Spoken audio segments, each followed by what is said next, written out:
Here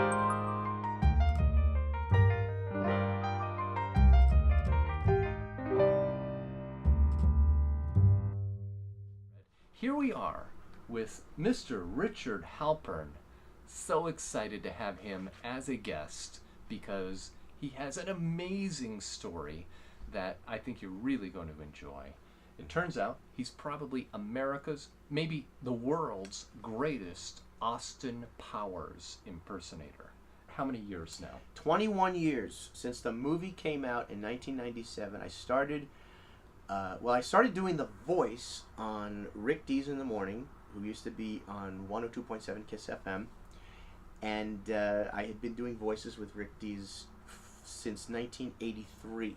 You know, when I first met you, it was right here, in fact, at Solid Talent. That's right. One of the great voice agencies here in Los Angeles. Mm-hmm. And, of course, you do Austin Powers, but you do so many voices. You've been on television and radio and all throughout entertainment business for many, many years. Right. And when we started talking about this 21 Days to Fred and this idea that I looked a lot like Fred Rogers, mm-hmm. immediately Richard had lots of ideas and lots of thoughts. You met with Steve Weber, my good friend Steve Weber. That was the first person I decided to put you with because he does the Forrest Gump character, which is a very inspirational, motivational speaking type of character. And I thought Fred Rogers could be in that world, motivational speaking. And I decided to put you with him. Steve Weber's presentation is probably one of the top 3 I have ever seen in my 21 years in the business. When I first met him and listened to him and saw him, I thought, oh my God. I help people with their tributes, you know, because it's 3 terms. You know, you got celebrity lookalike, celebrity impersonator, tribute artist. Okay, celebrity lookalike, somebody really doesn't talk. They look like it's a photo op, you know, they just stand there. So look. An impersonator actually is more of the character. They walk, they talk like the character, they look like the character. So you would be a celebrity impersonator. A tribute artist is like a real fancy way of saying that it sounds nicer and it's true because you're doing a tribute. Lesson number 1: don't get trapped in that. So. I'm not really Fred Rogers. Right, and you're never gonna say you're really Fred Rogers. I'm not Austin Powers. I'm not Mike Myers. I'm never gonna say I'm Mike Myers. I'm never gonna say I'm Austin. I'm never gonna say that. It's a joke. It's a tribute. See? The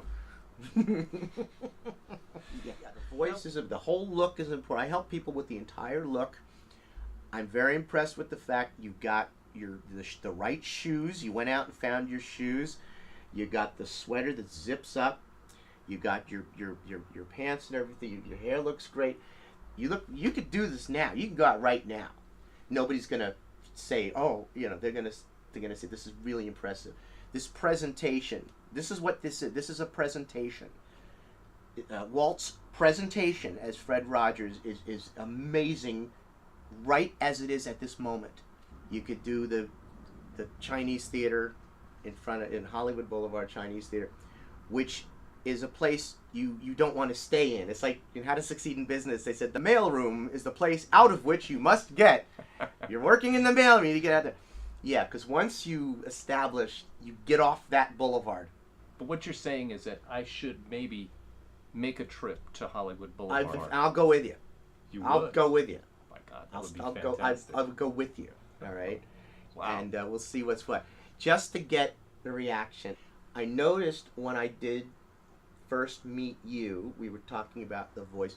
You do have the basic tonality of it. I could hear that because I dub movies. I dub things. I just listen. I don't even have to look at the screen. I listen to take the layers apart because that's what you're dissecting. I could hear this in your voice. I said, this guy, it's going to be easier because he already basically has the thing. It's not going to be that much of a stretch. With you, it's just going to be a little fine-tuning, taking it apart, and we'll talk about that. Do that. So, yeah. You're on your way, baby. I'm looking forward to it.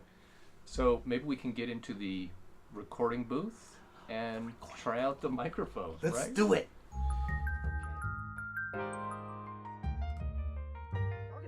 But tattoos. People say he had tattoos. They said that's why he wore these sweaters, because he was covered with these army tattoos, because he was a sniper. Like Dr. Ruth was a sniper, and B. Arthur was a sniper. Which, that's true. Richard, do you know that people think that I have tattoos? You have, I've never seen, you have tattoos everywhere, don't you? Okay. And so, won't you be my neighbor? There you go. You see, now just that. You have the tonality. Okay. You have the basic tonality of it already, like I said. Now you understand that Mr. Rogers, he had, it was, I don't think he was from the South, because he was born, I guess, in the Pittsburgh area, but he has a very slight bit of like a Southern accent, you know, and you know, as opposed to it's you know, and the O's or something with him. Yeah, you want to do the O's, and you're not very loud, of course. You're down here. Do you ever think that you might? That's basically. So what we're gonna do? We're gonna just basically get you to kind of have a slight bit of that Southern. We'll start with that because, as I say, your tonality is there. It's there. I don't think you need to change that at all. Won't you be my neighbor? Won't you please? Won't you please? Won't you please? Please won't you be? Please won't you be my neighbor? That's beautiful. Look at you. You got it. Oh my God, that's fabulous. You're gonna agree. Like When you're I telling was a boy. you're telling a story. You Right. know, when I was a boy, and I would see. Just go ahead and try. When I was a boy, and I would see scary things in the news, Over. my mother would say to me, "Look for the helpers.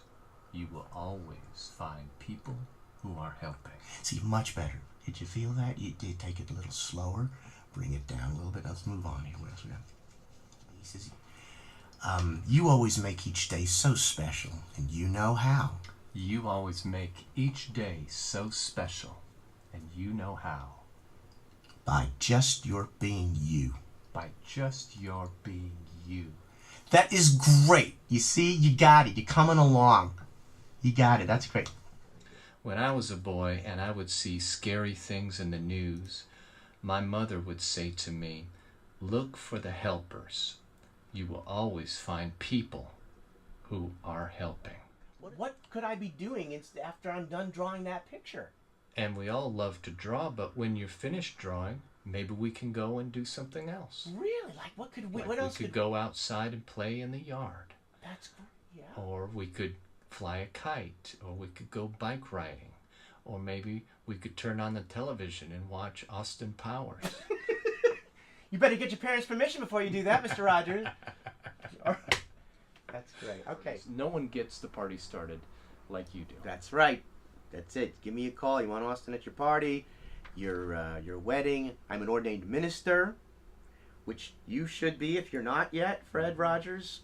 Would you like to be married by Fred Rogers? Would you like to be married by Austin Powers? It's more jokey when I do it. However, once we get into the real ceremony, it becomes serious because part of the vows is you don't enter into this lightly, like Las Vegas, you know.